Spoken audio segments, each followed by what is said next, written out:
बिस्मिल्लाहिर्रहमानिर्रहीम अस्सलामुअलैकुम स्टूडेंट्स। अच्छा भाई, फ़िज़िक्स की सेकेंड ईयर की न्यू बुक है और इसका चैप्टर नंबर 1 जो है वो हमारा वर्क के हिसाब से चल रहा था। आज इसकी लास्ट वीडियो है जिसमें मैंने लॉन्ग क्वेश्चंस के आंसर्स और न्यूमेरिकल्स जो हैं 10 के 10 ये कर दिए हैं।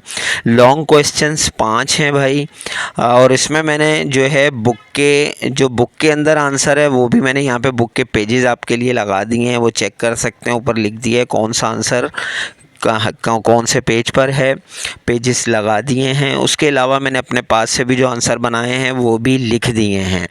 5 क्वेश्चन हैं। फर्स्ट है व्हाट इज़ टेम्परेचर, टेम्परेचर के बारे में बताना है, और explain the scales of temperature in detail, और जो टेम्परेचर के स्केल्स हैं वो बताने हैं। तो वो आपकी बुक में भी मौजूद हैं, मैंने इसीलिए पेज नंबर आपको मेंशन कर दिए हैं, उसको देख लीजिएगा। टेम्परेचर की छोटी सी डेफिनेशन है, फिर 3 इसके स्केल्स हैं, सेल्सियस स्केल है, फ़ारेनहाइट स्केल है और केल्विन है। ठीक है, इस पे मैंने अपने पास से भी आंसर बना दिया है। उसके बाद क्वेश्चन नंबर 2 में देखें तो define and explain Boyle's law, Charles law and Avogadro's number. ठीक है, एवोगाड्रोस लॉ। तो ये लॉ जो है, ये तीनों लॉ जो हैं इनको डिफ़ाइन करना है। तो मैंने इसको पेजेस भी बता दिए और ख़ुद भी उसको एक्सप्लेन किया है। फिर थर्ड है derive general gas law by making use of gas laws, फिर उसमें भी यही लॉज आएंगे, उसको भी एक्सप्लेन किया।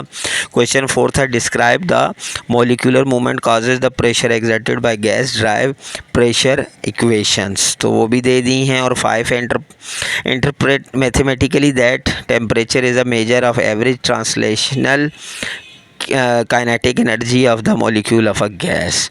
तो इसका भी जो आंसर है वो भी मैंने आप लोगों को ऐड कर दिए। तो 5 लॉन्ग के क्वेश्चन जो हैं वो हमारे हो गए हैं। अब जो आपको बुक में भी बहुत अच्छे आंसर हैं, अगर वहाँ से आपको बेहतर लगे आप वो भी कर सकते हैं, और इसके अलावा मैंने भी दे दिए हैं, इसलिए मैं देता हूँ कि जो आपको चूज़ आप करेंगे, जो आपको बेहतर लगे वो आप आंसर ले सकते हैं। अच्छा जी, उसके बाद अगर न्यूमेरिकल्स की बात की जाए तो भाई बहुत इजी न्यूमेरिकल्स हैं, 10 न्यूमेरिकल हैं ये। ठीक है, इसमें फर्स्ट है the freezing point of mercury is 39 -39 Celsius है, convert into Fahrenheit and the comfort level temperature of 20 degree into Kelvin. तो देखें यहाँ पे मैंने इसको सॉल्व करके दिया है, आप उसको देख सकते हैं। ठीक है, यहाँ पे फार्मूला है F = 9/5, ये आपका फार्मूला है, और मल्टीप्लाई बाय C। ठीक है, जो भी C की वैल्यू होगी सेल्सियस की, यहाँ -39 है लिख दी गई है, और +32, ये पूरा फार्मूला है इसमें। तो हमने इसको सॉल्व करके मैंने डायरेक्टली कर दिया है, तो -38.2 डिग्री आ गया। फिर इसको केल्विन में कैसे, ये हमने फ़ारेनहाइट में किया, अब केल्विन में देखें तो -39 + 2 73.15 ये वैल्यू होती है जो प्लस करनी पड़ती है। तो हमारे पास जो है केल्विन में आ गया 234.15।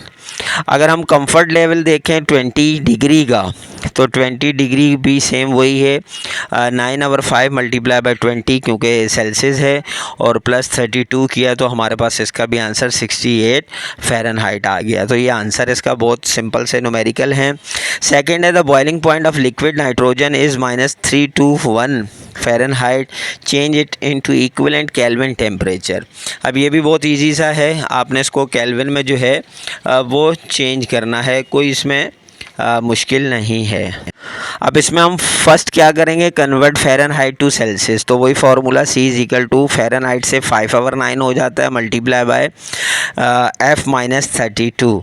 तो F क्या होता है भाई, जो फ़ारेनहाइट की वैल्यू होगी वो लिखेंगे। तो हमारे पास फ़ारेनहाइट की वैल्यू -321 है, तो फार्मूले से जब हमने इसको सॉल्व किया तो -196.11 आ गया।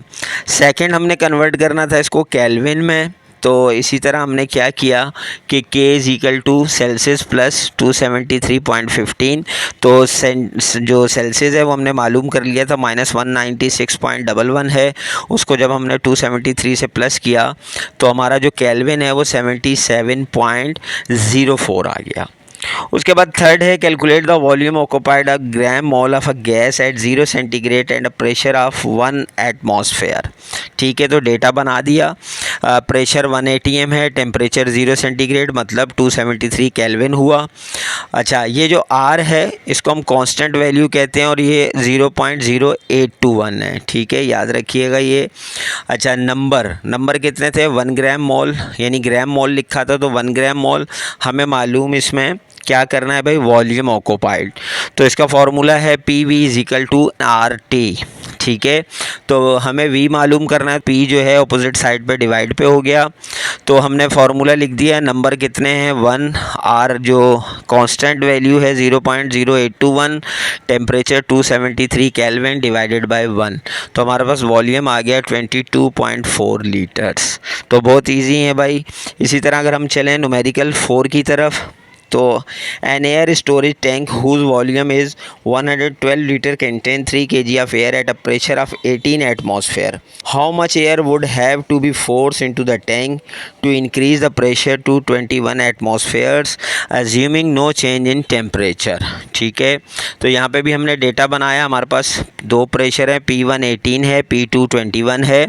मास 1 जो है वो 3 kg, हमें मास 2 मालूम करना है। तो बहुत सिंपल फार्मूला है, P1 over P2 is equal to M1 over M2। तो चूंकि हमें M2 मालूम करना है तो इस साइड पर आ गया, और ये आपका रेसिप्रोकल हुआ था तो इसलिए P2 over P1 multiply by M1। तो P2 21 है डिवाइडेड बाय 18 मल्टीप्लाई बाय 3, तो हमारा मास जो हुआ वो 3.5 kg मास 2 आया। तो उन्होंने पूछा एडिशनल एयर कितनी थी, तो पहले 3 kg तो थी, तो मास 2 3.5 आया, तो हम 3.5 में से -3 करेंगे तो जो एडिशन है वो 0.5 kg हमारा आंसर आ गया। उसके बाद अगर हम न्यूमेरिकल 5 की बात करें, a balloon contain 0.04 cubic metre of air at a pressure of 120 kilo pascal. Calculate the pressure required to reduce its volume to 0.025 cubic metre at constant temperature. अब इसमें हमारे पास डेटा यानी गिवन हमने बनाना है। इनिशियल वॉल्यूम है VI कह लें, उसको V1 कह लें, 0.04 इनिशियल प्रेशर P1, और फाइनल वॉल्यूम या ऐसे आप इसको वॉल्यूम 2 कह लें 0.025। हमें प्रेशर 2 मालूम करना है। ठीक है, ये भी बहुत इजी फार्मूला है, P1 V1 is equal to P2 V2। तो P2 हमें मालूम करना है तो V2 डिवाइड में चला गया। P1 120 multiply by V1 0.04 divided by 0.025, तो आप इसको सॉल्व करेंगे तो ये आपके पास आएगा 192 किलो पास्कल। और अगर आपने इसको सिर्फ पास्कल में लाना है तो आप बहुत इजी मल्टीप्लाई कर दें इसको 1000 से, मतलब तो 1.92 करके ये आपके पास 10 की पावर 5 पास्कल आ जाएगा अगर आप इसको साइंटिफिक में लाएंगे। तो दोनों आंसर मैंने यहाँ मेंशन कर दिए हैं। उसके बाद अगर 6 की the molar mass of nitrogen gas N2 is 28 gram of nitrogen के इसमें भाई the number of the volume occupied at room temperature 20 Celsius and pressure of 1.01 multiply by 10 की पावर 5 पास्कल। ठीक है, तो इसमें A है calculate the number of mole of nitrogen. तो हमने पहले मास ऑफ मालूम करना है, यानी मास मालूम करना है, तो वो मालूम क्या करना है, गिवन है 100 ग्राम। मोलर मास हमें दिया हुआ है 28। मालूम क्या करना है, नंबर ऑफ मोल्स। ठीक, तो नंबर ऑफ मोल्स जो है N is equal to small m over capital M। Capital M क्या है, मोलर मास है, ये याद रखिएगा, और स्मॉल m जो है वो मास ऑफ नाइट्रोजन है। तो N is equal to 100 over 28, तो हमारे पास आ गया 3.57 मोल्स। ये आपने क्लास 9 में बहुत इनिशियल किए होंगे और बहुत अच्छी तरह से याद होंगे। अब हमारे पास B है कैलकुलेट द वॉल्यूम। तो अब प्रेशर तो हमें गिवन था 1.01 मल्टीप्लाई बाय 10 की पावर 5 पास्कल, और कांस्टेंट वैल्यू R 8.314 जूल्स, और टेम्परेचर है 20 है तो 273 प्लस करेंगे 293 केल्विन हो गया। नंबर ऑफ मोल्स हमने मालूम कर लिए 3.57। हमें वॉल्यूम मालूम करना है तो PV is equal to NRT, ये फार्मूला पहले भी यूज़ हो चुका है। तो V is equal to NRT over P। N की वैल्यू लिख दी, R की वैल्यू लिख दी, T की वैल्यू लिखी, और नीचे डिवाइड में प्रेशर की वैल्यू लिख दी, और इनको हमने डिवाइड किया तो हमारे पास वॉल्यूम जो आया 0.086 क्यूबिक मीटर। उसके बाद न्यूमेरिकल नंबर 7 है A sample of a gas container 3 multiplied by 10 की power 24 atoms. Calculate the volume of the gas at a temperature of 300 K and a pressure of 120 K यानी kilo pascal.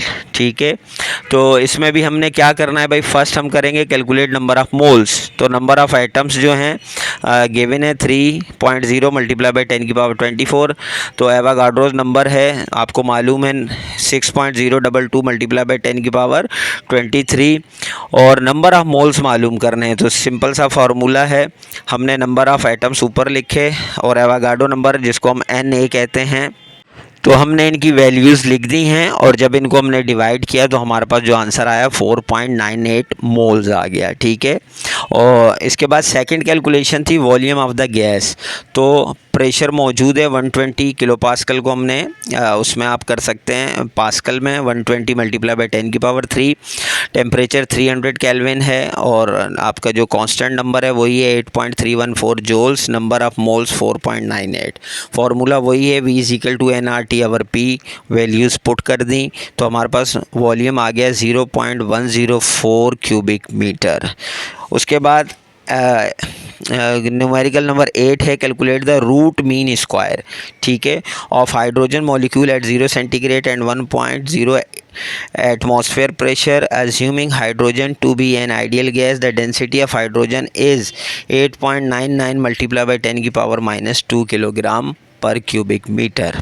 अच्छा, अब यहाँ पे एक चीज़ समझ लें कि यहाँ इन्होंने एक लफ्ज़ इस्तेमाल किया है रूट मीन स्क्वायर। ठीक है, तो हम यहाँ पे जो भी मतलब वॉल्यूम लिखेंगे, स्पीड जो है वॉल्यूम आप वेलोसिटी, तो V के साथ हम लिखेंगे RMS। यहाँ नज़र आ रहा होगा आपको फार्मूले में। पहले मैं बता दूँ, प्रेशर हमारे पास है 1 एटमॉस्फेयर जो होता है 1.013 मल्टीप्लाई बाय 10 की पावर 5 पास्कल। ठीक हो गया। अच्छा, जो डेंसिटी है जिसको हम स्मॉल p से ज़ाहिर करते हैं, यहाँ मैंने d भी साथ लिख दिया है, तो 8.99। वैसे तो स्मॉल p आप समझ जाएंगे डेंसिटी के लिए होता है मल्टीप्लाई बाय 10 की पावर -2। तो फार्मूला है वेलोसिटी रूट मीन स्क्वायर, यहाँ साथ छोटा सा लिखा है RMS, और रूट के अंदर है 3p आवर डेंसिटी। ठीक है, तो 3 मल्टीप्लाई बाय p की वैल्यू 1.013 मल्टीप्लाई बाय 10 की power 5 divided by 8.99 multiply by 10 की पावर -2। तो पहले हम ऊपर नीचे जो है डिवीजन कर लेंगे, उसके बाद 10 की वैल्यू जो -2 है वो ऊपर जाके प्लस हो जाएगी, तो 10 की पावर 7, और फिर रूट ख़त्म कर देंगे तो हमारा आंसर आया 1838.48 मीटर पर सेकेंड। ठीक है, उसके बाद न्यूमेरिकल नंबर 9 है calculate the root mean square. ये भी सेम वही है, speed of hydrogen molecule at 500 K, mass of proton दिया हुआ है। ठीक है, ये आपको मास ऑफ प्रोटॉन दिया हुआ है, अब वही फार्मूला है। ठीक है, थोड़ी सी वैल्यू की चेंजिंग है। अब हमारे पास यहाँ पे जो है जो इन्होंने दिया हुआ था 1 पॉइंट, हमने यहाँ पे लिया है वैल्यू दी है के जो दिया हुआ है 1.38 मल्टीप्लाई बाय 10 की पावर -23 जूल्स। ठीक है, और दूसरा जो है टेम्परेचर 500 के है, और मास जो है प्रोटॉन का, ठीक है, वो 2 multiply by mass of proton है 1.67। ठीक है, तो चूंकि रूट मीन स्क्वायर है तो इसलिए हमने 2 से इसको मल्टीप्लाई किया है। ठीक है, मास ऑफ प्रोटॉन को, तो वो आया 3.34 मल्टीप्लाई बाय 10 की पावर -27। तो वही velocity RMS root mean square, formula root है 3kT/m। ठीक है, तो यहाँ पे हमने वही वैल्यूज़ उसी तरह से पुट की हैं, फार्मूला सिर्फ चेंज है, उसको देख लें। सॉल्यूशन बिल्कुल उसी तरह है, माइनस का 27 की पावर ऊपर आगे प्लस हो जाएगी तो 10 की पावर 4 बच जाएगी। तो हम इसका रूट ख़त्म करेंगे और 10 की पावर भी अगर हम ख़त्म करें तो 2489.49 मीटर पर सेकेंड इसका आंसर है। भाई बहुत ईजी है, न्यूमेरिकल है, थोड़े से समझने की ज़रूरत है। न्यूमेरिकल नंबर 10 में 2 न्यूमेरिकल हैं। ए है determine the average value of the kinetic energy of the particles of an ideal gas eight 10 centigrade यानी 40 सेल्सियस। 2 टेम्परेचर हैं। ठीक है, हमें जो वैल्यू दी हुई है इसमें, अच्छा 10 सेंटीग्रेड और 40 सेंटीग्रेड, और हमें के आपको पता है के की वैल्यू मालूम है, कांस्टेंट 1.38 मल्टीप्लाई बाय 10 की पावर -23। तो यहाँ पे टेम्परेचर 1 है 10 सेल्सियस और दूसरा है 40 सेल्सियस। तो हमने इसको केल्विन में चेंज किया, तो पहला हो गया 283 और दूसरा हो गया 313 केल्विन। अब हमें यहाँ पे जो चीज़ मालूम करनी है उसको समझ लें। उसको हम कह रहे हैं यहाँ पर एनर्जी के जो है ना ई, एनर्जी काइनेटिक एनर्जी, ठीक है। तो ई के साथ के लिखा हुआ है। तो पहले टेम्परेचर 1 है, उसमें फार्मूला हम ये लगाएंगे। तो फार्मूला क्या है, 3/2 KT, ठीक है। ये फार्मूला ऊपर लिखा हुआ है। ई के मतलब kinetic energy is equal to 3/2 KT। तो 3/2 के साथ के की वैल्यू लिख दी और टेम्परेचर 283 लिखा। इसको सॉल्व किया, आपके सामने है। तो 5.86 मल्टीप्लाई बाय 10⁻⁻21। जबकि टेम्परेचर 2 की तरफ चलें, उसी के साथ ही दूसरा टेम्परेचर था जो 313 था। फार्मूला सेम वही है। एनर्जी आपके पास है काइनेटिक एनर्जी 3/2 KT। तो 313 के साथ जब हमने इसको सॉल्व किया तो ये 6.48 मल्टीप्लाई बाय 10⁻⁻21 आ गया। अच्छा जी, अब हम अगर यानी ये जूल्स में वैल्यू हैं, ठीक है, दोनों वैल्यूज़ जूल्स में हैं। बी की तरफ चलें तो यहाँ कह रहे हैं what is the kinetic energy per mole of an ideal gas at these temperatures. यही टेम्परेचर्स हमने लेने हैं। तो यहाँ न्यूमेरिकल 10B में देखें, हमारे पास जो है कांस्टेंट वैल्यू 8.314 जूल्स पर मोल है। टेम्परेचर वही 283 मैंने ले लिया, केल्विन में है ये, और दूसरा टेम्परेचर है 313। हमें मालूम क्या करना है भाई, एनर्जी का मोल मालूम करना है। तो इसका फार्मूला भी एनर्जी मोल ओवर 3/2 RT। तो 3/2 के साथ R की वैल्यू मल्टीप्लाई बाय पहला टेम्परेचर 283, उसकी वैल्यू आई 3529.3 जूल्स, और सेकंड को भी इसी तरह से किया तो उसकी वैल्यू आई 3903.4 जूल्स। तो ये हमारे आंसर आ गए।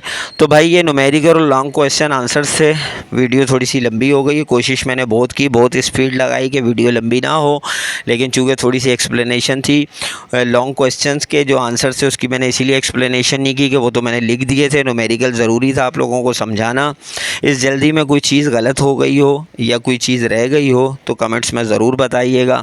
इंशाल्लाह नेक्स्ट वीडियो में मिलते हैं, तब तक के लिए इजाज़त दीजिए। अल्लाह हाफ़िज़।